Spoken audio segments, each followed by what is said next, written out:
This short film, Growing Up Jewish in River Heights, is in loving memory of my wonderful parents, Ruth and Bob Pollock,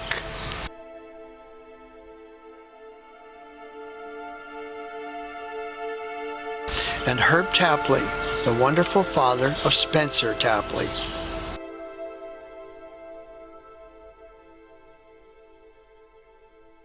The history of River Heights is that it's one of the most Jewish suburbs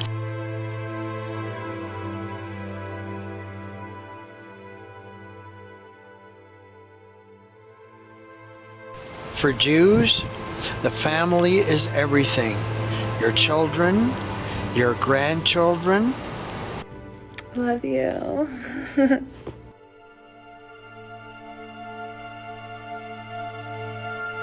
And it's just a flood of emotions and memories being back here in front of the Shara Zedek, the synagogue that I grew up in and spent so many joyous occasions and weddings and my bar mitzvah.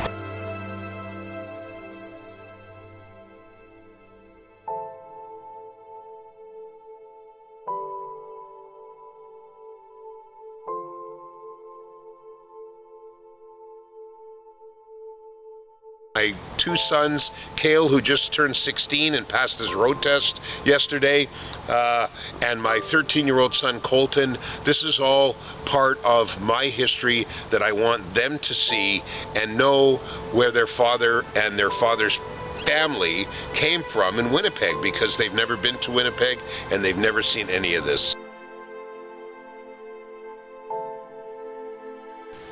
I remember my basement on 444 Cordova Street, and I remember the open houses there.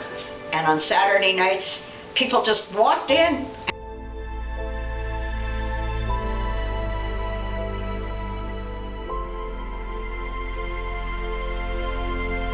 We're slow dancing, especially to Johnny Mathis records. Oh, it was so wonderful.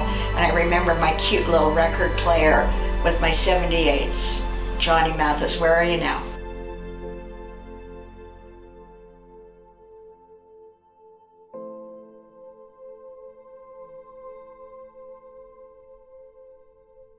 And lots of people were necking on the floor.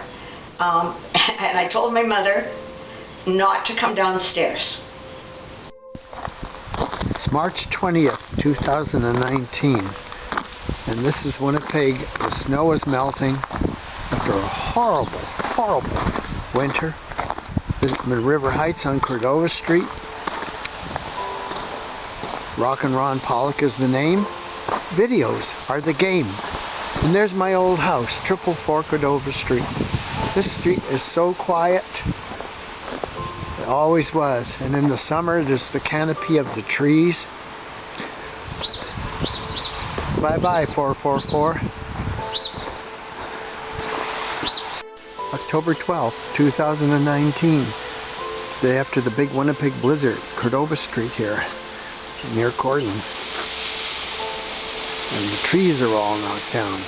The house on the left is 444 Cordova Street, where Ronnie Pollock and Natalie Pollock grew up. Moved there in 1950. First time ever in 70 years that trees have been knocked down.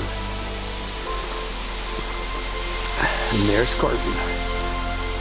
December 3rd, 2020, I'm with Spencer Tapley, and we're on a nostalgia tour of his old houses. This is 875 Centennial. I remember being here and how much of a great area it was, and all the kids playing in the neighborhood.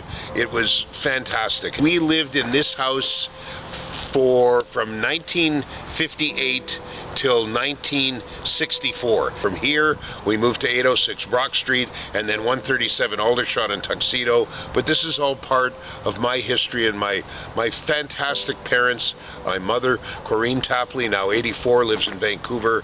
A fantastic woman. Is a great father and always gave us, to the best of his ability, the best of the best. Yes, Herbie was an excellent human being. He really was. Yes.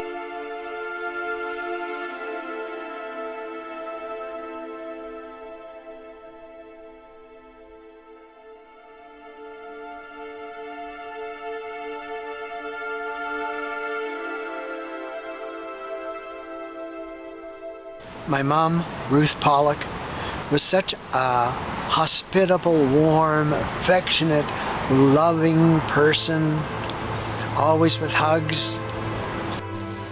I remember my mother, Ruth Pollock, and everybody loved her, and my cousins came over and the neighbors came over for hamburgers. She served everybody burgers on Sunday night.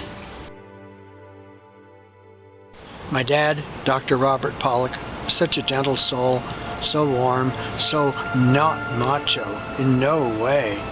He was nice and funny. Everybody just loved him.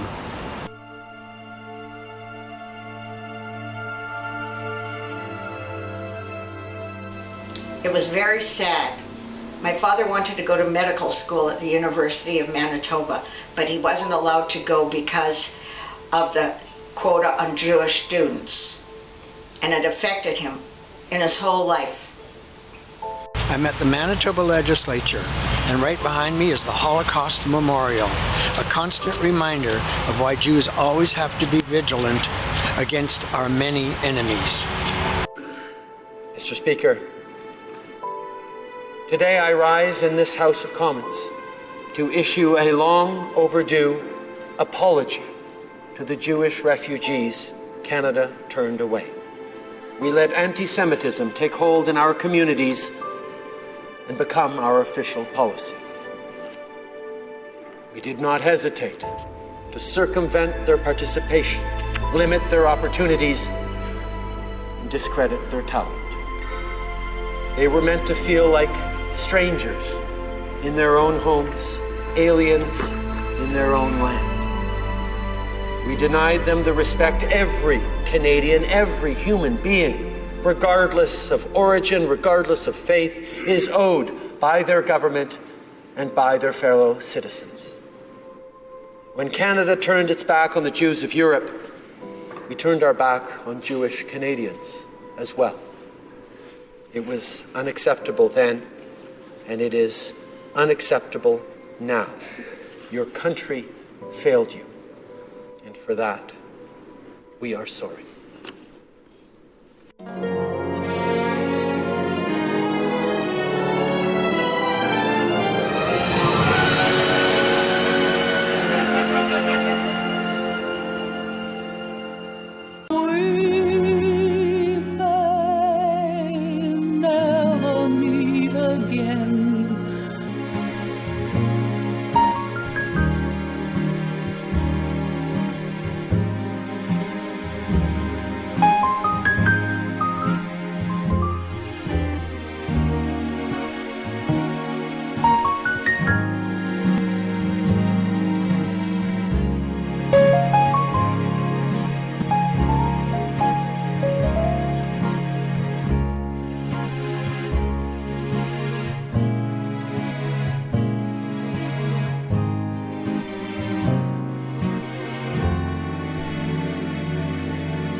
This house was some of my fondest memories. We were in front of 613 Waverly Street. My mother's parents, my Bob and Zeta, Mo and Lil Roberts. My mother, Corrine, and her sister, Rochelle, they grew up in this house. What were those years? Do you remember? Oh my God. So Like I was born in 1958. 58. So they lived here probably In the 50s. This house has so much history. Is River Heights still, do you remember it being the same? It's all the same.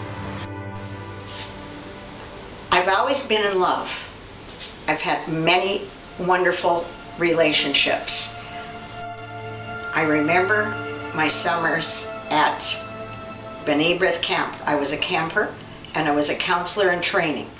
And I had such a good time, and the first kiss was so monumental. And with Spencer Tapley, here we are at his old house, 806 Brock. And in the winter, there was so much snow that we built, my brother Neil and I, we built tunnels. And Nathansons lived on the corner. In those days, in Winnipeg, And Ronnie can attest to this. I mean, everybody knew each other. That's like, for sure. I could tell you house by house in those days who Yeah. lived at what house Yeah. for like blocks. Everybody right? did that. It was an amazing house. Ralph and Phoebe Mazursky. They're both passed away. They lived there. I was very good friends Next door? with next door, Ralph and Phoebe Mazursky. David, their eldest son, lives in Houston. He's a doctor, and we had a lot of fun. When I think of wonderful schools that represent Jewish kids in River Heights in the old days, I loved Kelvin's school. It was the best time of my life. Spencer's dad, Herbie Tapley, grew up here. That's right. So, Ronnie, I have to say, once again, I'm very nostalgic. My grandparents, Jack and Edith Tapley, Ronnie's mother's sister, Yeah. they reared their family here. My father, Herb Tapley, and his brother David, this is where they grew up. And the sisters Brownie and Rizal as well, they all came from the Udo family, and they all had class and dignity. They were proud Jews. Of course, they were Udos. They also came from the Weidman family. Yeah.